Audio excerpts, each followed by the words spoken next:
বর্ধমানের রেনেজা হাউজিং থেকে অ্যারেস্ট করা হয়েছে জঙ্গিকে। মানে ভাবতে পারছেন আপনারা, মানে আমি আপনাদের সামনে যে ভিডিও নিয়ে আসছিলাম সেটা অত্যন্ত গুরুত্বপূর্ণ ছিল, কিন্তু ভিডিওটি শ্যুট করার আগেই আমার কাছে খবর এলো যে এই প্রথমবার সরকার পরিবর্তনের পর কোনো পার্টিকুলার ব্যক্তি শুভেন্দু অধিকারীকে নয়, রাজ্যের মুখ্যমন্ত্রী শুভেন্দু অধিকারীকে টার্গেট করা হচ্ছিল, এবং টার্গেট যিনি করছিলেন তার সরাসরি যোগ রয়েছে জঙ্গি গোষ্ঠীর সাথে, এবং তিনি নিজেও একজন জঙ্গি। আর যে জঙ্গির সাথে যোগাযোগ রয়েছে সেটা হচ্ছে জেএসএ মোহাম্মদ জঙ্গি গোষ্ঠী।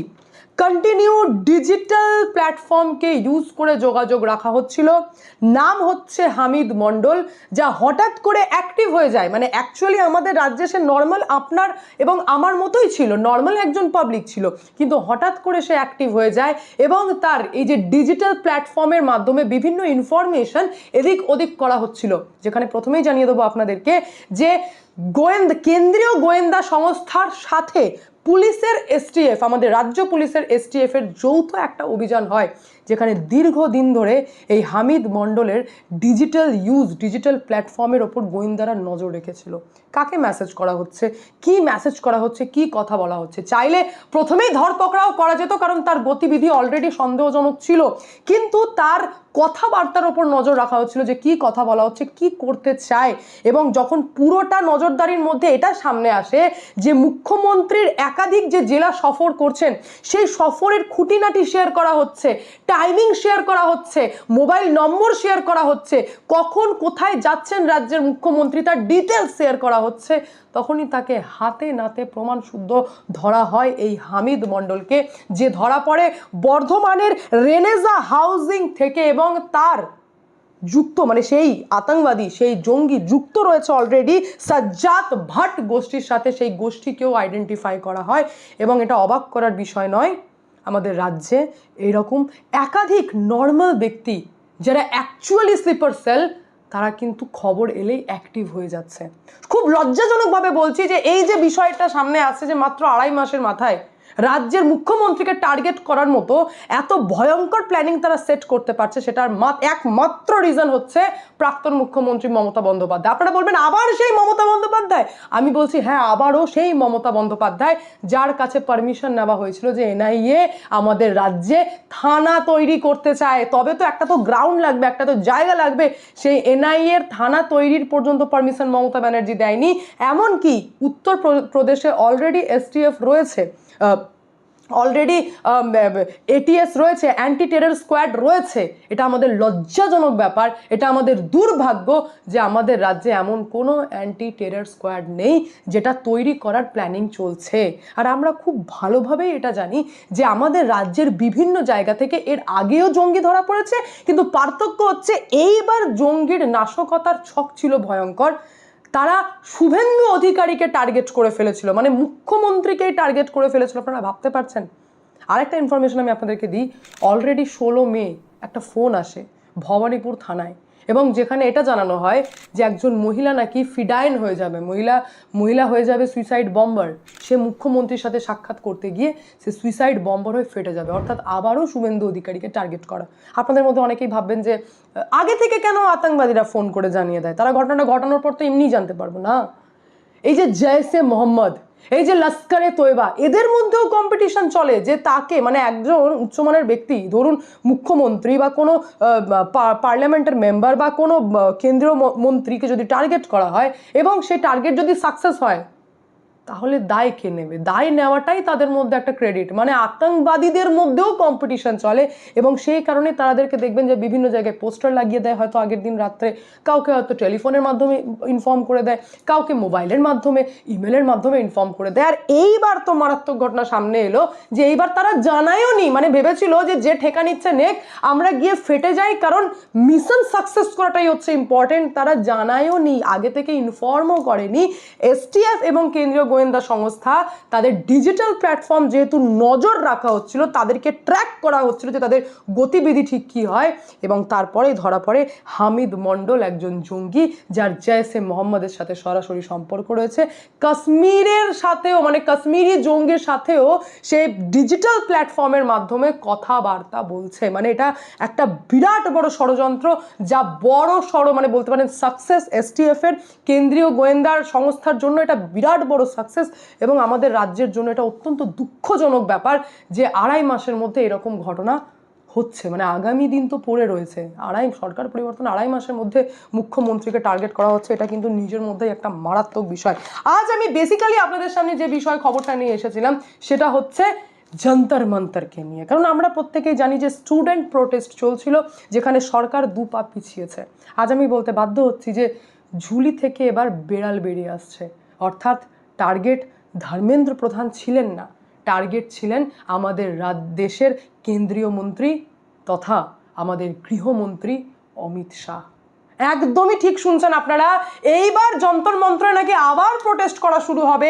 তারা বলছে আবারও আমরা আন্দোলনে নামবো, সরকারকে রীতিমতো হুঁশিয়ারি দেওয়া হচ্ছে এবং টার্গেট করা হচ্ছে যে আমরা এবার অমিত শাহের ইস্তফা চাই। এর ভেতরে প্রচুর গল্প রয়েছে, প্রচুর ঘটনা রয়েছে, আমি সবটাই আপনাদেরকে জানাবো, কিন্তু তার আগে আমি একবার আপনাদের সামনে একটা পোস্ট আমি সামনে তুলে ধরবো। সেটা আর কেউ নয়, অত্যন্ত পরিচিত ফেস এবং যার গতিবিধি নিয়ে আমার ব্যক্তিগতভাবে সন্দেহ হয়, সেটা হচ্ছে অভিজিৎ ডিপকে। সে আবারও পোস্টের মাধ্যমে জানিয়েছে যে যেভাবে সরকার আমাদের নাকি ডিম্যান্ড ফুলফিল করছে না, সরকার এখনো পর্যন্ত আমাদের কোনো কাজ করেনি এবং স্টুডেন্টের ওপর যেভাবে মারধর করা হচ্ছে, অ্যাট্যাক করা হচ্ছে, তাদেরকে যেভাবে টার্গেট করা হচ্ছে, আমরা কিন্তু 24 ঘন্টা সেই স্টুডেন্টের সাথে যোগাযোগে রয়েছি। মানে আমি জাস্ট বলছি, এটাই হিন্দিতে উনি লিখেছেন যে আমি যোগাযোগে রয়েছি, আমি খুব তাড়াতাড়ি যদি সরকার না থামে তাহলে আমরা বড় প্রোটেস্টে নামতে চলেছি এবং সেই প্রোটেস্টের দাবি হবে অমিত শাহের ইস্তফা চাই। আরে বিষয়টা তো এটাই ছিল, গল্প অন্যদিকে ঘুরছিল না। আসলে সরকার এখানে বিরাট নিজের বুদ্ধিমত্তার পরিচয় দিয়েছে, দেশের প্রধানমন্ত্রী নিজের বুদ্ধিমত্তার পরিচয় দিয়েছিলেন এবং ধর্মেন্দ্র প্রধানও বুদ্ধিমত্তার পরিচয় দিয়ে স্টুডেন্টের সমস্ত ডিম্যান্ড ফুলফিল করে ধর্মেন্দ্র প্রধান ইস্তফা দিয়েছিলেন। যেখানে আপনারা বলছিলাম যে ককরোচকে ভয় পাবার কি আছে, সরকার কি নিকম্মা হয়ে গেছে, সরকার কেন পিছিয়ে যাচ্ছে। আজ আমি বুঝতে পারছি কেন সরকার এত বড় প্ল্যানিংকে বুঝে গেছিলেন আগে থেকে, যে এখানে স্টুডেন্ট ইমোশনকে কাজে লাগিয়ে বেশ কিছু ব্যক্তি সাদা পোশাকে যারা স্টুডেন্টের ইমোশন, স্টুডেন্টের ভাড়াস, স্টুডেন্টকে ভয় দেখিয়ে তারা আমাদের দেশে একটা সিভিলিয়ান আনরেস্ট তৈরি করতে চাইছে। অর্থাৎ ভালো করে ব্যাপারটা বুঝবেন আমি কি বলতে চাইছি। এটাই বলতে চাইছি যে যখন আমি আমার চোখে দেখছি যে কোনো হসপিটালে দুর্নীতি হচ্ছে বা রাস্তায় এখনো দুর্নীতি চলছে, তো কি হচ্ছে, আমাদের কিন্তু রাগ তৈরি হচ্ছে। সেরকমভাবে প্রশ্নপত্র ফাঁস বা প্রশ্নপত্র টাকা দিয়ে বিক্রি করে যে সমস্ত মাফিয়ারা, তাদের প্রতি কিন্তু স্টুডেন্টের একটা রাগ অটোমেটিক্যালি তৈরি হয়। কিসের ওপর রাগ তৈরি হয়? সেই পার্টিকুলার মাফিয়ার ওপর রাগ তৈরি হয় না, রাগ হয় সিস্টেমের ওপর। এবং স্টুডেন্টদেরকে রীতিমতো ভয় দেখানো হলো যে তোমাদের ভবিষ্যৎ খারাপ হয়ে যাবে, তোমাদের প্রশ্ন বিক্রি করে দিচ্ছে, তোমাদের তো কোনো দামই নেই। অর্থাৎ তারা কিন্তু ধীরে ধীরে ভাড়াস তাদের মধ্যে ভরতে থাকে, তারা বারুদের মতো তৈরি হয়ে থাকে যে আমি কোথায় ফাটবো, এবং সেখানে ব্যাক থেকে তিল্লি লাগানোর কাজ করে থাকে এই সমস্ত বিদেশি ফান্ডেড লোকজন যারা চায় যে ভারতে আনরেস্ট হোক। আজ আপনারা খুব ক্লিয়ারলি বুঝতে পারছেন যে নেপালের পরিস্থিতি কি। নেট অন করে দেখুন, নেপালে অলরেডি রায়ট চলছে, সেখানের পরিস্থিতি অত্যন্ত খারাপ। সেমভাবে ভারতেরও প্ল্যানিং ছিল। আর এইবার ডিম্যান্ড শুধুমাত্র অমিত শাহের ইস্তফা নয়। কেন অমিত শাহের ইস্তফা শুনলে আপনাদের মাথা গরম হয়ে যাবে। স্টুডেন্টদের ডিম্যান্ড হচ্ছে এবার সমস্ত মামলা, অর্থাৎ যে ক্রিমিনালদেরকেও আইডেন্টিফাই করা গেছে, যে সমস্ত video already Delhi police social মিডিয়াতে দিয়ে দিয়েছে, সিসিটিভি ক্যামেরা ভাঙার, পুলিশের ওপর মারদাঙ্গা করার, এমনকি দিল্লি পুলিশের 100 জন তো অলরেডি হসপিটালে ভর্তি রয়েছে। তো ডিম্যান্ড হচ্ছে স্টুডেন্টের যে সমস্ত মামলা নাকি প্রত্যাহার করতে হবে, এটা একটা খুব বিরক্তিকর ডিম্যান্ড। সেকেন্ড হচ্ছে আটক ব্যক্তিদের মুক্তি দিয়ে দিতে হবে। দেখুন ডিম্যান্ডটা কোন দিকে ঘুরছে। আর কিন্তু পেপার লিক বা স্টুডেন্টের ভবিষ্যতে নেই। এইবার ডিম্যান্ড হচ্ছে সমস্ত মামলা প্রত্যাহার, যে সমস্ত ব্যক্তিকে অ্যারেস্ট করা হয়েছে তাদের মুক্তি দিতে হবে, আর ফার্দার কোনো মামলা করা যাবে না। এটা ভীষণ ভীষণ মানে এমন একটা ডিম্যান্ড যে ডিম্যান্ড ফুলফিল করারই নেই, এমন একটা ডিম্যান্ড যেটা স্টুডেন্ট রাখছে, এবং যদি এটা ফুলফিল না করা হয় তাহলে অমিত শাহের ইস্তফা দিতে হবে। অর্থাৎ ঝুলি থেকে এইবার বেড়াল বেরোলো। মানে সরকারের যেটা অ্যান্টি পেপার লিক বিল আনা সেটা ম্যাটার করলো না, হাই ভোল্টেজ কমিটি গঠন করা সেটা ম্যাটার করলো না, পেপার লিকের মুদ্দা কোনো ম্যাটারই করলো না। এখানে ম্যাটার করলো অমিত শাহের ইস্তফা চাই। এবার কেন অমিত শাহের ইস্তফা চাই সেই বিষয়ে আপনাদেরকে জানতে হবে। অলরেডি মিজোরামের দিক থেকে 11 তারিখে প্রোটেস্ট বার করার অ্যানাউন্সমেন্ট করে দেওয়া হয়েছে। কেন 11 তারিখ অব দি ওয়েট? এই কারণেই 11 আগস্ট পর্যন্ত ওয়েট করা হচ্ছে, যাতে চার্চ এবং বিভিন্ন ধর্মের যে মানে চেঞ্জেস করা হয়েছে তাদেরকে, এবং বিভিন্ন এনজিও যারা হেড রয়েছেন এবং এই এনজিওর কমিটিতে যারা রয়েছেন তাদেরকে এক জায়গায় নিয়ে একটা বড় প্রোটেস্ট ভারতের বিরুদ্ধে কেন করা হবে? কারণ হচ্ছে এফসিআরএ বিল তো রয়েছেই, এফসিআরএ বিল তো রয়েছেই, তার পাশাপাশি the registration of birth and death amendment bill 2026 এই মনসুন সেশনেই পাস করানোর কথা রয়েছে। আর এই বিল যদি পাস হয়ে যায়, বলতে পারেন না অমিত শাহের টার্গেট, এটা অমিত শাহের টার্গেট যে এফসিআরএ বিলও পাস করাতে হবে আর তার সাথে বার্থ অ্যান্ড ডেথ অ্যামেন্ডমেন্ট বিলও পাস করাতে হবে। এই বিল যদি পাস হয়ে যায় তাহলে আমাদের দেশে এই যে দেখছেন অবৈধভাবে লোকজন, এই যে দেখছেন শুভেন্দু অধিকারীকে খুন করার জন্য একটা পরিকল্পনায় জঙ্গি ধরা পড়লো, থাকবে না, সবকে ট্র্যাক করা যাবে। এক তো হচ্ছে আপনাদের সমস্ত ডকুমেন্ট লিঙ্ক করা হয়ে গেছে, এই দুটো বিল পেশ হয়ে গেলে এনজিওর মাধ্যমে বিদেশি ফান্ডিংটাও আটকানো যাবে এবং বার্থ আর ডেথ সার্টিফিকেট তৈরি যেটা করা হচ্ছে অবৈধভাবে সেখানেও কোথাও না কোথাও একটা বিশাল বড় প্রোটেকশন বলয় তৈরি করা হচ্ছে, যাতে আমাদের দেশের মধ্যে অবৈধ নাগরিক বলে কেউ থাকবেই না। অবৈধ কোনো ব্যক্তি আমাদের দেশে ঢুকে স্লিপার সেলের মতো এরম ব্যক্তিদেরকে অ্যাক্টিভেট করা, তারা আপনাদের সামনে চায়ের দোকানে বসে নর্মাল চা খাচ্ছে কিন্তু তলায় তলায় তারা কিন্তু নিজেদের প্ল্যানিং ছকছে, ওপর থেকে একটা অর্ডার এলেই তাদের ভেতরকার আত্মা যে বেরিয়ে চলে আসছে অ্যাকচুয়াল তারা কি, এই সমস্ত ঘটনাকে পুরোপুরি সাপ্রেস করা যাবে।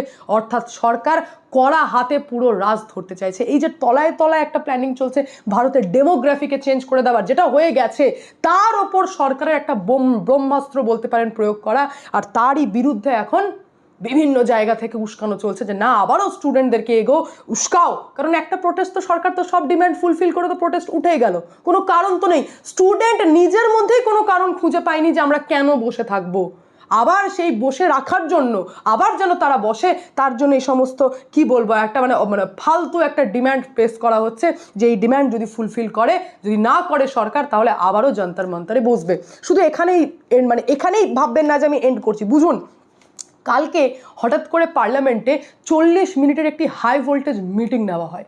অবাক বিষয় হচ্ছে বহুদিন পর আমি এরকম দেখলাম, অজিত ডোভাল যার অ্যাকচুয়ালি বয়স হয়েছে সেই অজিত ডোভাল তড়িঘড়ি পার্লামেন্টে ঢুকলেন। শুধু তাই নয়, পার্লামেন্টে অলরেডি যেখানে এই অ্যান্টি পেপার লিককে নিয়ে বিল পেশ করা হচ্ছে এটা পাস হয়ে গেছে, বিরোধী কেউ ছিল না, বিরোধী বেরিয়ে চলে গেছিলো, বিল কিন্তু পাস হয়ে গেছে যেটা স্টুডেন্টের ডিমান্ড ছিল। তখন এন্ট্রি হয় অজিত ডোভালের। সংসদের একটি ভবনে গোল টেবিল বৈঠক বসে, দরজা বন্ধ, প্রেজেন্ট কারা ছিলেন? অজিত ডোভাল ছিলেন, অমিত শাহ ছিলেন আইবি চিফ, ছিলেন বেশ কিছু আমাদের যে প্যারামিলিটারি ফোর্সেস রয়েছে তার ডিরেক্টর জেনারেল, এবং উপস্থিত ছিলেন গৃহ সচিব। ওনাদের সাথে একটি হাই ভোল্টেজ মিটিং হয় যেটা 40 মিনিটের বৈঠক ছিল। এবং খুব স্বাভাবিকভাবে আপনারা বুঝতে পারছেন যে যারা ওই ঘরে বসে মিটিং করেছেন তারা প্রত্যেকেই যেমন ব্যক্তি, তাতে বোঝা যাচ্ছে যে মিটিংটা ঠিক কী কারণে হয়েছে আর তার পেছনের রিজনটা কী ছিল। অর্থাৎ খুব ইজিলি এটা বোঝা যাচ্ছে যে একটা বড় প্রোটেস্টের প্ল্যানিং চলছে, এবং অমিত শাহের যদি ইস্তফা স্টুডেন্টরা চায় তাহলে তো মানে বলতে পারেন যে সরকারের ওপর এবার হাত দিতে লেগেছে, মানে সরকারকে ডিরেক্টলি অ্যাটাক করা, এবং সেই কারণেই এত বড় বৈঠক হয়েছে, এটাকে বলতে পারেন হাই ভোল্টেজ মিটিং হয়েছে। এবং তারপর কি খবর আসছে? তারপর খবর আসছে যে IFSO অর্থাৎ ইন্টেলিজেন্স ফিউশন অ্যান্ড স্ট্র্যাটেজিক অপারেশনের দিক থেকে একটি মানে কড়া বার্তা দেওয়া হয়েছে। কাকে কড়া বার্তা দেওয়া হয়েছে? কড়া বার্তা দেওয়া হয়েছে ইউটিউব প্ল্যাটফর্মকে, ইনস্টাগ্রাম প্ল্যাটফর্মকে, কড়া বার্তা দেওয়া হয়েছে ফেসবুক প্ল্যাটফর্মকে। কেন? কারণ তারা একটা অ্যালগোরিদম চালাচ্ছে, এটা পুরো ধরা পড়ে গেছে যে একটা অ্যালগোরিদম চালাচ্ছে যে যেখানে স্টুডেন্টরা প্রোটেস্ট করছে তাদের ডিম্যান্ড নিয়ে, আমাদের ভারতে কিভাবে আনরেস্ট চলছে, যখন স্ক্রোল করবেন দেখবেন ওই ভিডিও আসছে, যখন স্ক্রোল করবেন দেখবেন ওই ভিডিও আসছে। প্রমোট করা হচ্ছে বেশ কিছু ফেক অ্যাপকে, যে ফেক অ্যাপের মাধ্যমে, যে ফেক প্ল্যাটফর্মের মাধ্যমে ফেক নিউজকে ছড়ানো হচ্ছে, একটা প্রোপাগান্ডা চলছে। আর এটা অদ্ভুতভাবে ফেসবুক, ইউটিউব এবং ইনস্টাগ্রামে চলছে। এবং ভারত সরকারের দিক থেকে যখন সেই সমস্ত অ্যাকাউন্টকে আইডেন্টিফাই করা হচ্ছে যেগুলো ফেক অ্যাকাউন্ট এবং ফেকভাবে অপারেট করা হচ্ছে, যেখানে পাকিস্তানেরও বেশ কিছু ইনভলভমেন্ট পাওয়া গেছে, চায়নার বেশ কিছু ইনফ্লুয়েন্স পাওয়া গেছে, বাস কোনো অ্যাকশন নেই, উল্টো আমাদের দেশের প্রধানমন্ত্রীর ভিডিওই ব্লক হয়ে যায় কিছুক্ষণের জন্য। তো এই যে উল্টো অ্যালগোরিদম চলছে, এই কারণে আইএফএসওর দিক থেকে একটা কড়া বার্তা দেওয়া হয়েছে এবং এটা জানানো হয়েছে যে যে যে অ্যাকাউন্ট এবং ফেক নিউজকে আইডেন্টিফাই করা হবে সেই সমস্ত প্ল্যাটফর্মকে ব্লক করতে হবে, আর করতেই হবে। এর থেকে বুঝতে পারছেন যে সিচুয়েশন কতটা কড়া। শুধু তাই নয়, এমনকি সুপ্রিম কোর্ট পর্যন্ত বুঝে গেছে যে এদের কতটা ভয়ঙ্কর প্ল্যানিং রয়েছে, সেই কারণে সুপ্রিম কোর্টও হাত তুলে দিয়েছে। বলছেন যারা দেশের মধ্যে ভাঙচুর করেছে, ইন্টেনশনালি পাবলিক প্রপার্টি ভেঙেছে, তাদেরকে কোনো রকম রেয়াত করা যাবে না। খুব অদ্ভুত বিষয় হচ্ছে যে মিজোরামের যে প্রোটেস্ট, সেটা কিভাবে ট্যাপ করা হচ্ছে, যে 11 তারিখে ডাকা হয়েছে প্রোটেস্ট, যেখানে শুধুমাত্র চার্চের লোকজন থাকবে তার নয়, এনজিওর থাকবেন এবং বেশ কিছু ব্যক্তিবিশেষ থাকবেন, যেখানে একটা বড় জনসভা করার প্ল্যানিং রয়েছে এবং যে জনসভার মাধ্যমে ডিম্যান্ড করা হবে যে এফসিআরএ বিল যেন সরকার ফেরত নিয়ে নেয়। কারণ এই দুটো ইম্পর্টেন্ট বিল যা এই সামনের সপ্তাহে সোমবার দিনই কিন্তু পাস হয়ে যাবে, আর পাস হয়ে গেলে এফসিআরএ বিল যদি পাস হয়ে যায় তাহলে খুব স্বাভাবিক ব্যাপার এই চার্চগুলোতে বিরাট বড় ঝটকা লাগবে। এই যে বিদেশি ফান্ড যেখান থেকে আছে, মাদ্রাসার ওপরও বিরাট বড় ঝটকা লাগবে, সেটা সহনশীল মানে সহ্য করতে পারবে না। এবং সেই কারণেই তারা চাইছে যে কোনোভাবেই সরকার যেন এফসিআরএ বিলের মধ্যে অ্যামেন্ড না আনে, সেটাকে যেন করা না করে, আর বিদেশি ফান্ডের ওপর সরকার যেন নজরদারি না করে। আজ মনে পড়ছে সর্দার বল্লভভাই পটেলের একটা স্বপ্ন পূরণ হচ্ছে, আমি জানাবো। কিন্তু তার আগে আমি আরেকটা বড় খবর আপনাদেরকে দিয়ে দিই, সেটা হচ্ছে যে একটা অ্যাপ লঞ্চ করা হয়েছে। কতটা বড় প্ল্যানিং দেখুন, সাক্ষী অ্যাপ। সেই অ্যাপের মাধ্যমে কি বলা হচ্ছে, যে স্টুডেন্টের উপর অত্যাচার করা হচ্ছে, যে স্টুডেন্ট ডেলি পুলিশের অত্যাচার নিয়ে কথা বলতে চায়, মানে আমাদের দেশের লোককে আমাদের পুলিশ বাহিনী, আমাদের কেন্দ্রীয় বাহিনী, আমাদের সরকারের বিরুদ্ধে কিভাবে ভড়কানো হচ্ছে দেখুন। সাক্ষী নামক একটা অ্যাপ লঞ্চ হয়ে যাচ্ছে, যে অ্যাপের মাধ্যমে তারা নাকি অভিযোগ জানাবে কার বিরুদ্ধে, আমাদের দেশের পুলিশের বিরুদ্ধে, আমাদের দেশের সেনাবাহিনীর বিরুদ্ধে, আমাদের দেশের সরকারের বিরুদ্ধে। কিনা নাটক আমাদের দেশে চলছে একবার ভাবুন। কিন্তু তারপরেও আমি বলবো যে এফসিআরএ বিলও পাস হবে, আর তার সাথে বার্থ অ্যান্ড ডেথ অ্যামেন্ডমেন্ট বিলও পাস হবে, যার মাধ্যমে যদি কোনো ব্যক্তিকে এরকম আইডেন্টিফাই করা যায় যে ব্যক্তির জন্ম হয়েছে একরকম কিন্তু সার্টিফিকেট বার করছে 10 বছর পর, 20 বছর পর, 15 বছর পর, করা যাবে না। ডিএম এর কনসেন্ট লাগবে, তখন সেই সার্টিফিকেট, সেই ব্যক্তি অবৈধ হয়ে যাবে, তাকে ডিএম এর কনসেন্ট আনতে হবে, অর্থাৎ ডিএম দায়িত্ব নেবে। এবার ডিএম তো আর জঙ্গিদের বা অবৈধ ব্যক্তির দায়িত্ব নেবে না, বা বাংলাদেশ থেকে আসা কোনো ব্যক্তিরও দায়িত্ব নেবে না, পাকিস্তান বা ওই পিওকে থেকে আসা কোনো ব্যক্তিরও দায়িত্ব নেবে না। তখন খুব সহজেই একটা মানে সুরক্ষা বলয় তৈরি হয়ে যাবে আমাদের ভারতের চারিদিকে। কাঁদছে মাদ্রাসার লোকজন, কাঁদছে মাদ্রাসার মৌলবী, কাঁদছে চার্চের পারদি, কাঁদছে। কেন কাঁদছে? কাঁদছে বলছে যে না, বিদেশি ফান্ডের ওপর রোক লাগানো যাবে না। আজ সর্দার বল্লভভাই পটেলকে মনে পড়ছে যে সর্দার বল্লভভাই পটেল কড়াভাবে জওয়াহরলাল নেহরুকে বলে দিয়েছিল যে আমি বেঁচে থাকতে কিছুতেই কনস্টিটিউশনে আর্টিকেল 30 আমি জয়েন হতে দেব না। হিন্দুদেরকে তো প্রথম থেকে মূর্খ বানানো হতো, হিন্দুদের ওপর তো প্রথম থেকে অত্যাচার করা হয়েছে, এবং এখনো পর্যন্ত এরকম হিন্দু রয়েছে যারা কোনোদিনই আর্টিকেল 30 বিরোধ করেনি, অথচ তারা এই স্টুডেন্ট প্রোটেস্ট এবং জেনজি প্রোটেস্ট বলে তারা রাস্তায় নেমে পড়ছে। এরকম অদ্ভুত হিন্দুদেরকে আপনারা দেখতে পাবেন। কিন্তু আজ আমি জানাই, যখন সর্দার বল্লভভাই পটেল বেঁচে ছিলেন এবং তার কাছে খবর যায় যে জওয়াহরলাল নেহরু, দেশভাগ হয়ে গেছে, এবার সংবিধান লেখা হচ্ছে, প্ল্যানিং হয়ে গেছে যে জওয়াহরলাল নেহরু নাকি স্পেশালভাবে কনস্টিটিউশনে আর্টিকেল 30 আনতে চাইছেন। বিরোধ করেছিলেন সর্দার বল্লভভাই পটেল, হুঁশিয়ারি দিয়ে দিয়েছিলেন যে যদি এটা করা হয় তাহলে আমি মন্ত্রিমণ্ডল থেকে তো মানে পদত্যাগ করবই, তার পাশাপাশি কংগ্রেসকে আমি সম্পূর্ণরূপে বহিষ্কার করব। তৎকালীন সময়ে ভারতে যথেষ্ট নাম ডাক ছিল সর্দার বল্লভভাই পটেলের, একটা স্বচ্ছ ছবি ছিল এবং সেই ছবিকে ভয় পেয়েছিল জওয়াহরলাল নেহরু। এবং যখন বলেছিল যে যদি জওয়াহরলাল নেহরুকে পরিষ্কার জানিয়ে দিয়েছিলেন যে যদি এই বিল আনতে হয় তাহলে আমাকে যদি মরতে পর্যন্ত আমি মরবো, কিন্তু এই বিল এই আর্টিকেল 30কে আমি কনস্টিটিউশনে লাগু হতে দেবো না। এটা যখন বলা হয়, জওয়াহরলাল নেহরু পিছিয়ে গেছিলেন, বলেছিলেন ঠিক আছে তাহলে আমি আর্টিকেল 30কে অ্যাড করবো না কনস্টিটিউশনে, থাক, ওটা ক্যান্সেল হয়ে গেল। কোইন্সিডেন্টলি সর্দার বল্লভভাই পটেলের মৃত্যু হলো এবং তার কিছু দিনের মধ্যেই কনস্টিটিউশনে আর্টিকেল 30কে যোগ করা হয়ে গেল।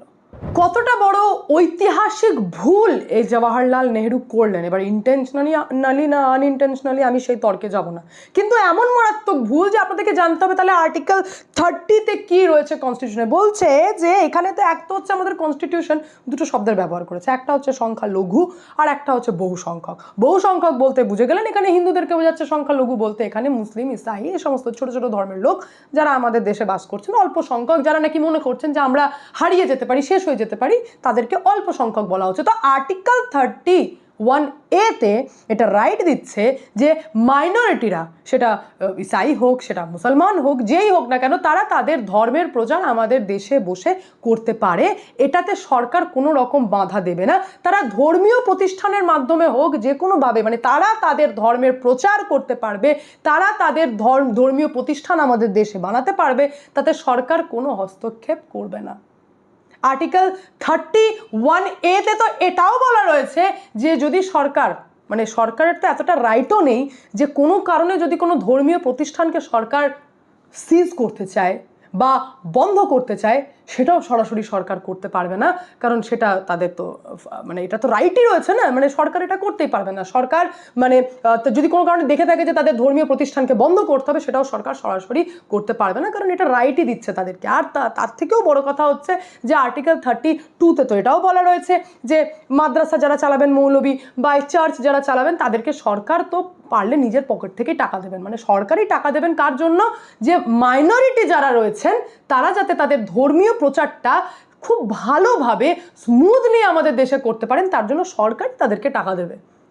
এইবার ভালো করে বুঝুন FCRA বিলে কি বলা আছে। যখনই কোনো গন্ডগোল ধরা পড়বে, কোনো এনজিওতে এক্সেসিভ ট্রানজ্যাকশন ধরা পড়বে বা সন্দেহভাজন গতিবিধি ধরা পড়বে, তখনই সরকার শুধুমাত্র সেই প্রতিষ্ঠানকে বন্ধই করবে তা নয়, তাদের যে সম্পত্তি সেই টাকা থেকে তৈরি হয়েছে সেটা পর্যন্ত সিজ করে নেবে।